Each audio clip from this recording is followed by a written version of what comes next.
छत्तीसगढ़ में अफीम की खेती को लेकर सियासत अब गर्मा गई है। दुर्ग और बलरामपुर के बाद अब रायगढ़ के तमनार से भी अफीम की खेती की खबर सामने आई है और इस पूरे मामले पर पूर्व मुख्यमंत्री भूपेश बघेल ने बीजेपी सरकार पर सीधा हमला बोला है। भूपेश बघेल का कहना है कि बीजेपी सरकार में प्रदेश को गैर कानूनी नशे की तरफ धकेला जा रहा है, यानी कि साफ तौर पर उन्होंने इशारा किया है कि राज्य में नशे का जाल फैलता जा रहा है। उन्होंने यह भी दावा किया कि उन्हें जानकारी मिली है कि नगरी सिहावा इलाके में भी अफीम की खेती हो रही है और सबसे बड़ा आरोप यह लगाया कि एक बीजेपी नेता के फार्म हाउस में करीब 20 एकड़ जमीन के बीच यह खेती चल रही थी। यानी कि इस बयान से भूपेश बघेल ने साफ संकेत दे दिया है कि मामला सिर्फ एक जगह तक सीमित नहीं है, बल्कि बड़े स्तर पर भी जुड़ा हो सकता है। साथ ही उन्होंने यह भी कहा कि जैसे ही उन्होंने इस मुद्दे को उठाया, उस खेती को बुलडोजर से नष्ट कर दिया गया। Now the big question is, क्या ये सिर्फ पॉलिटिकल आरोप है या फिर सच में छत्तीसगढ़ में अफीम का बड़ा नेटवर्क एक्टिव है? फिलहाल नजर इस बात पर है कि सरकार इस पर क्या जवाब देती है और क्या इस पूरे मामले में कोई जांच शुरू होती है या नहीं। दुर्ग बलरामपुर जिले के बाद तमनार रायगढ़ में अफीम की खेती की जानकारी मिली है। भाजपा के सरकार में, विष्णुदेव की सरकार में, डबल इंजन के सरकार में पूरे छत्तीसगढ़ के लोगों को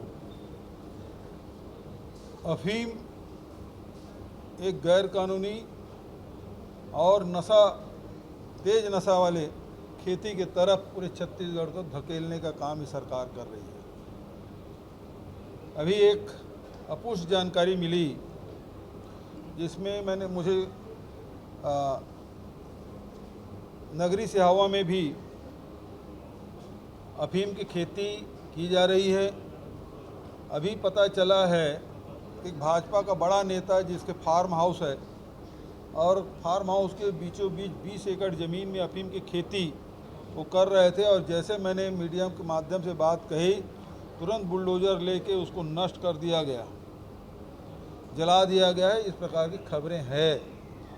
तो लगातार एक एक करके अफीम की खेती सामने आते जा रहा है और पूरे ये 2 वर्षों में ये अफीम की खेती में बड़ी तेज़ी आई है जब से विष्णुदेव की सरकार बनी है।